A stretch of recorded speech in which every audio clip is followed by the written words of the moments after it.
तो आज सातवें और अंतिम चरण के लिए वोटिंग चल रही है और आज ही इंडिया गठबंधन की एक अहम बैठक होने वाली है जिसमें टीएमसी शामिल नहीं हो रही है। बंगाल में टीएमसी और कांग्रेस दोनों अलग अलग चुनाव लड़ रही है। ममता बनर्जी के बारे में कुछ दिनों पहले अधीर रंजन चौधरी ने क्या कहा था, सुनिए। उनसे भरोसा नहीं करते, गठबंधन छोड़ के भागी उन्होंने, उनकी बातों पे कोई भरोसा नहीं। अगर बीजेपी की तरफ ज्यादा भारी रहे तो वो उस तरफ भी जा सकते। मुझे उनके ऊपर कोई भरोसा नहीं कि गठबंधन तोड़ने वाली ममता बनर्जी, ये अभी कहीं दुहाई देना ठीक नहीं है। और दुहाई देने के चलते कांग्रेस पार्टी को हिंदुस्तान में खत्म करने की बात कर रहे थे कि कांग्रेस 40 से ज्यादा सीट मिलेगा ही नहीं, कांग्रेस खत्म हो चुके हैं। अभी दुहाई देना शुरू कर दी। इसका मतलब ये कि कांग्रेस पार्टी और दूसरे गठबंधन जो है, कांग्रेस पार्टी के साथ दूसरे जो गठबंधन है वो सत्ता पे आ रहे हैं। इसके लिए अभी मतलब जिसको कहते हैं कि लाइन लगाना शुरू कर दिया ममता बनर्जी। हर्षवर्धन जी, क्या दीदी तेल और तेल की धार देख रही हैं? देखिए पृथ्वी जी, मुझे लगता है कि ममता बनर्जी कांग्रेस को जितना अच्छे से समझती हैं उतना शायद अभी बहुत से कांग्रेसी नेता भी नहीं समझते हैं। युवक कांग्रेस से जिस तेवर के साथ वो थी, फिर कांग्रेस में थी, फिर कम्युनिस्टों से लड़ती रही, तो उनको पता है कांग्रेस की लिमिटेशंस क्या है, सीमाएं क्या हैं। और यही वजह है कि अधीर रंजन चौधरी को अपमानित करते हुए सोनिया और राहुल गांधी से अच्छे संबंध बनाती।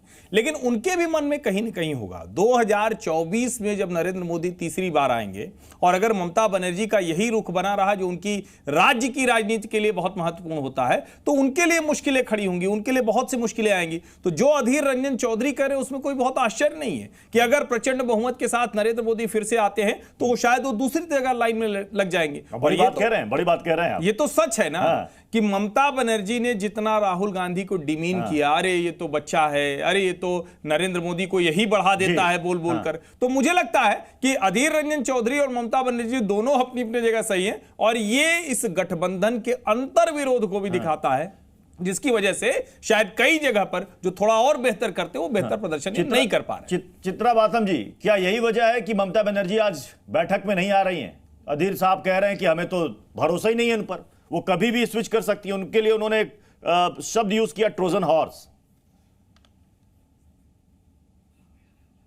हेलो जी, आवाज जा रही है?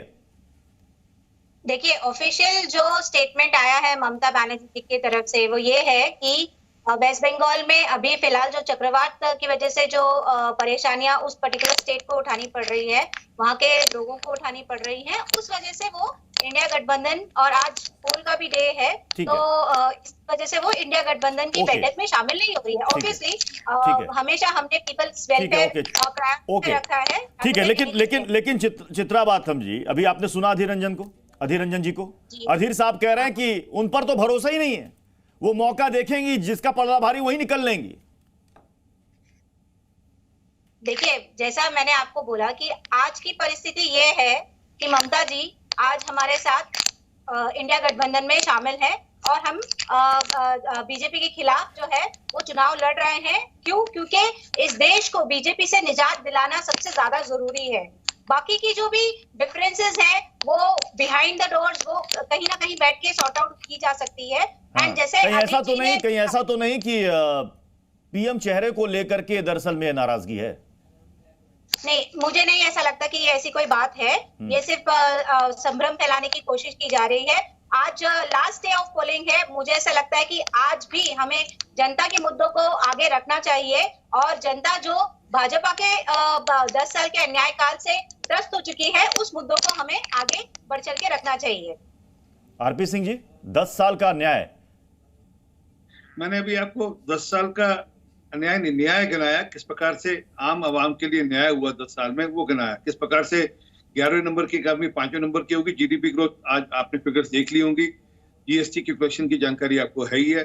तो क्या कि इनको असल में हजम नहीं हो रहा। ममता बनर्जी के बारे में बड़ा स्पष्ट कहते हैं कि वह ना अलायंस में थी, ना अलायंस में रहने वाली है। उन्होंने अंगूठा अलायंस को पहले दिखा दिया था। एक भी सीट उन्होंने अलायंस के जो पार्टनर है कांग्रेस और लेफ्ट, उनको जहां अब्लाइज नहीं करी और सबके सब सीटों पर खुद चुनाव लड़ी और कहकर लड़ी कि मैं इनको मानती नहीं। मैंने जो कहा था शुरू में, ममता बनर्जी ने यह भी कहा था कि 300 लड़ेंगे 40 पाएंगे। तो कैसा अलायंस है ये? एक किसी प्रकार के भ्रम में रहना चाहते हैं। लेकिन आरपी सिंह जी, अधीर साहब ये कह रहे हैं कि वो मौका देख करके कहीं भी स्विच कर सकती हैं, वापस एनडीए में जा सकती हैं, तो वेलकम करने के लिए तैयार है बीजेपी। देखिए, आज अगर उनको कोई आमने सामने टक्कर दे रहा है तो भाजपा दे रही है। हाँ। कांग्रेस और लेफ्ट तो है ही नहीं कहीं वहां पर सीट, तो हमारे साथ आने का क्या कारण दिखता है आपको? हम तो आमने सामने खड़े होकर टक्कर दे रहे हो। और मेरी बात आज नोट कर लीजिए, मैं आपके साथ 4 तारीख को बैठूंगा। ममता बनर्जी ने तो ये भी कह दिया, ममता बनर्जी तो ये भी कह दिया कि वहां पर कांग्रेस और बीजेपी फ्रेंडली मैच खेल रही है हमारे खिलाफ। परंतु जो मैं कह रहा था कि हम ममता बनर्जी से दुगनी सीटें लेकर जाएंगे बंगाल के अंदर इस बार। दुगनी सीटों पर हमको लोग आशीर्वाद देने वाले हैं इस बार। मैं आपके साथ बैठ जाऊंगा और रिजल्ट आप देख लीजिएगा कि हमारी सीटें उनसे दुगनी है या नहीं है। पर जो फैक्ट है वो ये है कि ये अलायंस सिर्फ मजबूरी का अलायंस है। ये जैसे ही 4 तारीख को रिजल्ट आएगा, ये दिल के टुकड़े 1000 हुए, कहीं इधर गिरा कहीं उधर गिरा, उस प्रकार की हालत होने वाली है जी। ये पता नहीं लगा कहाँ गए किसका, सब एक दूसरे को ठिकड़ा फोड़ेंगे, सब एक दूसरे को बुरा बुला। अच्छा अब्बास हैदर साहब, आज की बैठक में किस रणनीति पर चर्चा होगी? हालांकि लोग कहते हैं कि भाई हम डिस्क्लोज क्यों करें मीडिया के सामने, लेकिन कुछ तो होगा। नतीजों से पहले यह बैठक हो रही है और इस बीच कई सारे बयान भी सामने आ रहे हैं। अब मीडिया, भाई हमारा तो काम है कि हम अंदर से खबर निकालेंगे, हम कुछ आकलन करेंगे। अब कह रहे हैं सब कुछ ठीक है, लेकिन ऐसा ठीक दिख नहीं रहा।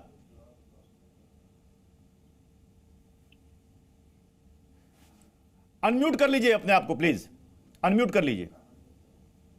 जी प्रत्युष जी, देखिए आज की बैठक में सबसे महत्वपूर्ण विषय यह है कि जब काउंटिंग हो तो किस प्रकार से हमें अपने कार्डर को एक तरीके से वहां पे जो आपका काउंटिंग बूथ है वहां पे किस प्रकार से लगाना है और किस प्रकार से पूरी इस प्रक्रिया में निष्पक्षता के साथ उसको करवाना है। सबसे महत्वपूर्ण चुनौती अभी हमारे लिए 4 तारीख का है। उसके बाद के जो फैसले हैं मुझे लगता है सभी नेता मिल बैठकर ले लेंगे।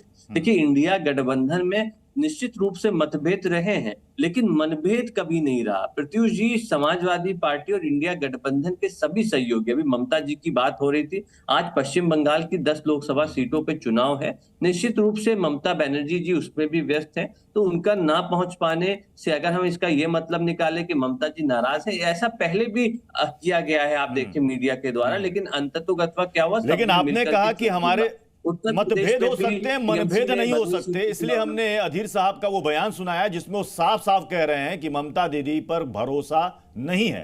तो इसे मतभेद कहेंगे या मनभेद कहेंगे, ये बता दीजिए। नहीं देखिए, आपके साथ जो गठबंधन में आपका सहयोगी है, अगर आप उस पर यकीन और भरोसा नहीं कर रहे हैं तो फिर वो काहे गठबंधन? नहीं, देखिए कांग्रेस की तरफ से कोई ऐसा ऑफिशियल बयान कभी नहीं आया। और अधीर रंजन जी, अधीर रंजन जी कांग्रेस में नहीं है, अधीर रंजन जी कांग्रेस में नहीं है, क्या बात कर रहे हैं? बड़े नेता है कांग्रेस, लोकसभा में नेता है भाई, नेता विपक्ष, लीडर ऑफ अपोजिशन है वो। आप कह रहे, लेकिन देखिए वो पश्चिम बंगाल से आते हैं, उनकी बस भाई, चूंकि आपने कहा ना कि मतभेद मनभेद, इसलिए मैंने सवाल कर लिया। एक बड़ी खबर आ रही है, एनसी प्रमुख फारूक अब्दुल्ला ने एक बयान दिया है, गठबंधन की सरकार आई तो पाकिस्तान से बात होगी। भारत पाकिस्तान की बात से कश्मीर में शांति अमन वहां कायम होगी। बीजेपी संविधान बदलना चाहती है। सुनिए क्या कहा है फारूक अब्दुल्ला ने। अगर बात नहीं करोगे तो क्या करोगे? जंग करोगे, 75 साल की बर्बादी लाओगे फिर से यहाँ पे, फिर से हम लोग गरीबों में गिने जाएंगे। क्या बहुत तमाशा नहीं है? उड़ जाएगा सब कुछ, हम लोग तो ख़त्म हो जाएंगे, 2-3 बम ही गिर जाएंगे, हम लोग, कश्मीर तो ख़त्म ही हो जाएगा। तो ये जो ये सोचते हैं कि हम इतने ताकतवर हैं, लड़ाई कर लेंगे। आरपी सिंह जी, फारूक अब्दुल्ला को आपने सुना, हमारी सरकार आई तो पाकिस्तान से बातचीत करेंगे। उसमें क्या कि ये कांग्रेस की और इंडिया अलायंस के पार्टनर्स की एक लेट पॉलिसी है। और दूसरी बात है कि जो पाकिस्तान का साथ इनका अलायंस हुआ है, ये उसको पे बैक कर रहे हैं। फवाद चौधरी जो डीप स्टेट को रिप्रेजेंट करते हैं वहां पर, वो लगातार कह रहे हैं कि राहुल गांधी को प्रधानमंत्री बनाना चाहते हैं, और देखते हैं ऐसा कह रहे हैं कि हम चाहते हैं कि प्रधानमंत्री बने, और अरविंद केजरीवाल की तारीफ कर रहे हैं। तो वापसी तो कुछ तो देना ही है, वो मणिशंकर अय्यर हो, वो फारूक अब्दुल्ला हो, इन रिटर्न कुछ ना कुछ ब्याज में वापस देना। इसलिए वो डराते हैं कि उनके पास एटमी बम है, डर के रहिए। अरे उसी एटमी बम के रहते हुए बालाकोट भी हुआ, सर्जिकल स्ट्राइक भी हुई, और आगे जरूरत पड़ेगी तो पाकिस्तान ऑक्युपाइड जम्मू कश्मीर भी भारत के साथ विलय करेंगे, ऐसा नहीं है। तो इनकी सोच है, अब उनकी सोच उनको वो चाहते हैं कि वो पाकिस्तान आतंकी भी भेजता है और हम बातचीत भी करते रहे, ऐसा होने वाला नहीं। भारत सरकार की एक लीड पॉलिसी है, talk and terror can't go together, और ये होगा नहीं। मतलब कि चुनाव के दौरान लोग कहते हैं कि भाई चुनाव देश के अंदर हो रहा है, हमारे मसले हैं इसमें, महंगाई, बेरोजगारी, इस पर बात कीजिए। लेकिन पाकिस्तान की चाहे ना चाहे एंट्री हो ही जाती है, चाहे वो इस पक्ष से हो या उस पक्ष से हो। बहरहाल बहुत बहुत शुक्रिया आप सभी का हमारे साथ जुड़ने के लिए। जी न्यूज पर जी न्यूज।